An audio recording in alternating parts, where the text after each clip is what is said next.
Good day, everyone. This is the Two World Democracy.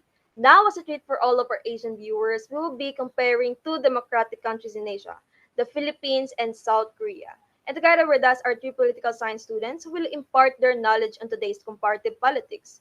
We will try to discuss this analysis in less than 10 minutes. And without further ado, timer starts now. As we all know, Philippines and South Korea both experienced colonization and dictatorship before it was finally able to democratize its country. And what's surprising about this is that it happened to these countries with almost the same periods of time. And unfortunately, despite having these historical commonalities, they still perform differently in terms of their politics, government, and economy. So now we will try to find out why the other state was able to arise from their historical downturns, while the other remained impoverished over the past decades. Now, for us to fully understand the difference and similarity of these countries, let's talk about the politics of the Philippines and South Korea. And this will be answered by one of our guests today, Mr. Bugarin. Thank you. No, the politics in the Republic of the Philippines and the Republic of South Korea are quietly similar. Both countries has democratic republican political system. More so, Philippines and South Korea practice multi-party system in their political settings. One major factor to see differences are in electoral process and electoral cycle in both countries. They have three branches of government but differ in political sim or political process. South Korea have prime minister, which is the principal executive assistant to the president, while Philippines have vice president, and it has a huge difference in performing governance, how it's carry and how it's execute the power. In the Philippines, executive has a single 6-year term, and Senate also 6-year term. House of Representative 3 years term, and recognized no fixed term in judiciary. While in South Korea, 5-year term in executive and having a National Assembly in legislature in a 4-year term and 6-year term in judicial office. Hence, they both recognize plurality on voting, multi-member constitute, single-member constitute, and proportional representation. Okay, that's right, Ano. But may I ask if there are existing issues in the present politics of these countries? To answer that, I think history could be the best way to explain. They both having an authoritarian regime in the past that leads to a mass protest, a series of protests, which is the factor in their democratization. Let's say through people power in the Philippines and June democratic struggle in South Korea. And one important similarities, their constitution in which they both adopted in 1987 and so that their current political system arise in that time. As we go deep through our investigation or observation about these two countries, Philippine political system has an injustice use of power, violences, and corruption, while in South Korea, according to Human Rights Watch report, they are facing discrimination and irrational political involvement of the people, such as limitation of freedom. All right, thank you for that, Mr. Bugarin. Now, what about the government of the Philippines and South Korea? Would you like to give us a little background about the government of these countries? Mr. Ludovice, your turn, please. Thank you, Ms. Maro. So I do believe that both countries have national government that has considerable power over regions and states. There's a presence of separation of powers and check and balances in their government because of the existence of three primary organs of the state: the executive, legislative, and judicial branch. But despite their similarities, we must not forget their differences between the two, in which the Philippines has the vice president, which considered as the second most powerful figure next only to the president, while in South Korea, on the other hand, has a prime minister. But both positions has the function to assist the president in administering the nation. Second is that the South Korea has a unicameral legislature and may chamber yung mga ministers nila. While the Philippines has a bicameral legislature and each member has independent branches. Why? Because South Korea wanted to prevent imperialist rulers. Iniiwasan dito ang abuse sa power. Kaya mas madali sa South Korea i-filter ang transparency ng mga representative officials. So therefore, leading to fewer corruption or any underhanded plays sa politics nila. Okay, based on what you have said, Philippines and South Korea are similar with their established government and only differ on its structure. But as stated by Mr. Bugarin earlier, South Korea is more efficient in governing than the Philippines was in its country. What do you think is the reason for that? Are there any struggles in terms of the government of the Philippines? Well, I do believe that it lies on the governance of the leaders itself.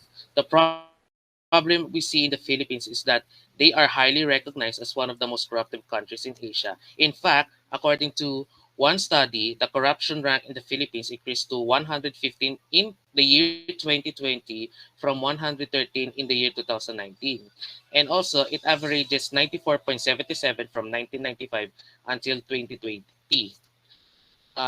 As we can see, most officials there lack political will in providing more services to the people and more on their pursuit of self-interest that leads to lack of good governance. Unlike in South Korea, their government has always reflected the will of their people and puts the community first. The second thought that I can say is that the country has the lack of accountability and transparency. This has contributed greatly to the struggles the Philippines for years now. Unlike in South Korea, where their officials held a sense of accountability on their actions that leads them to have political stability. I firmly believe na kung walang transparency and accountability, the Philippines would face a lot of difficulties on improving its country, when in the first place, the system itself is already corrupt. In addition to that, I believe that good governance could really affect the progress of a country. And without this, it will probably affect the country's development as well. And with that, let's move on to our last aspect since we're running out of time, the economy. And to give us an overview on the economic condition of the Philippines and South Korea now and then, let me call on Ms. Mendez to answer this. First of all, South Korea is currently the 15th largest economy in the world, while the Philippines ranks as the 36th, meaning to say they are almost on different ends of the spectrum, despite the similarities that their countries share, as what Mr. Ludovice and Mr. Bugarin said a while ago. Korea's economy is also focused on technical innovations and is a big exporter of goods, while the Philippines is a largely agricultural based country, but surprisingly is more of an importer rather than an exporter of goods. Okay, may I ask if there are any reports or backgrounds that shows the economic condition of both countries over the past decades, seemingly from the point where the democratization of the country begins? Yes, if we look at the 2020 GDP report of the two countries from World Trade, makikita natin na from 1960s to 1980s, similar ang standing ng economic prowess ng South Korea and ng Philippines. The difference is South Korea's GDP went from being one of the lowest to one of the highest in the world after the 1997 financial crisis, while the Philippines' GDP continuously fluctuated starting from around the late 1980s, specifically 1984 and 1985, up to now, and just last year, 2020, the country actually recorded the lowest that their GDP hit ever since the financial crisis in 1984.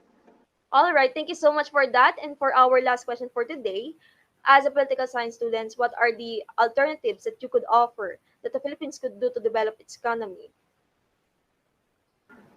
Currently, the Philippines is actually on the process of changing from an agricultural based economy to one with more services and manufacturing so as to become a country that would export rather than import. So, in order to develop the country's economy and the country as a whole, we should provide funding in preserving the natural resources that we can utilize in exportation. By being an export based country, our economy would most certainly grow and would attract foreign investments. We also need to reform the central point of the economy of the country, develop agricultural sectors, improve the infrastructure, and most importantly, exterminate poverty, debt, and corruption. Thank you for that, Ms. Mendez. And that concludes the comparative politics of the Philippines and South Korea. As you can see, these countries may not differ in establishing their politics, government, and economy in line with their state policy. But what's good about this is that by looking into the perspective of how and what these countries have in common, we could easily distinguish what the other country possesses that the other one is not. And now that we found out that most probably the factor that has been or influences the state's condition depends on their way of institutionalizing their government and their way of governing. And with the result of this analysis, we now could possibly alter the situation that has been dominating the Philippines' impoverished democracy. And that's it.